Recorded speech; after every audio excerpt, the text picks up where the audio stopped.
жеткізесің. Атанаң алғыс айтуға, жақындарыңа алғыс айтуға мүмкіндік бар. Оларға деген сезіміңді жеткізуге мүмкіндік бар. Әкем осында отыр менің залда. Жаңағы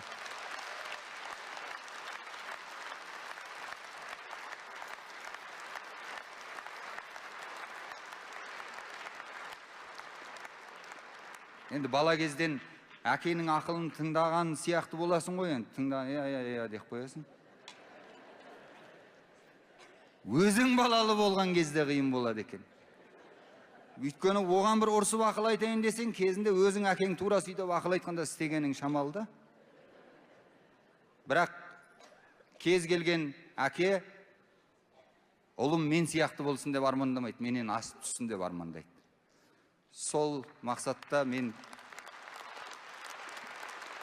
барлық достарым бар, әріптестерім бар, ұлдары бар, ер жетіп келе жатқан. Солар ертең өмірінде осы біз айтқан сөздің бір жолы болсын есінде қалсын деген ниетпен ұлыма аманат деген терме жазылып еді. Әрқайсыларыңыздың, ұлдарыңыздың жадында осы сөздер жүрсе екен деген тілекпен қабыл алыңыздар.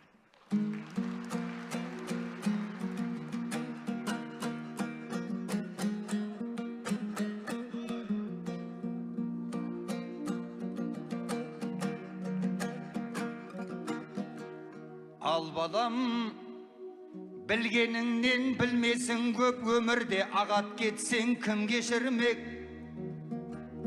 Азырақ ақыл айтар әкең саған, абайсыз отты басып жүрмесін деп. Қатайып қол аяғың шыңға шықсаң, болады тілекшіңнен күндесің көп.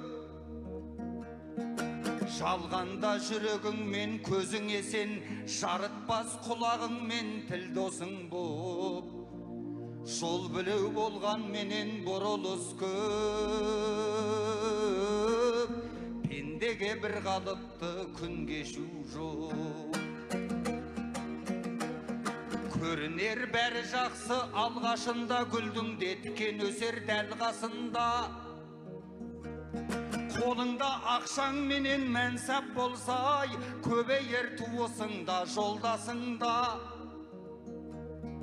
Баянсыз мына дәурен екі келмес, алатын биігіңді ал жасыңда. Жандының бәрі де тең жаратылған, бірдей көр аққуында қарғасындай. Жаныңда кім қаларын Құдай білер.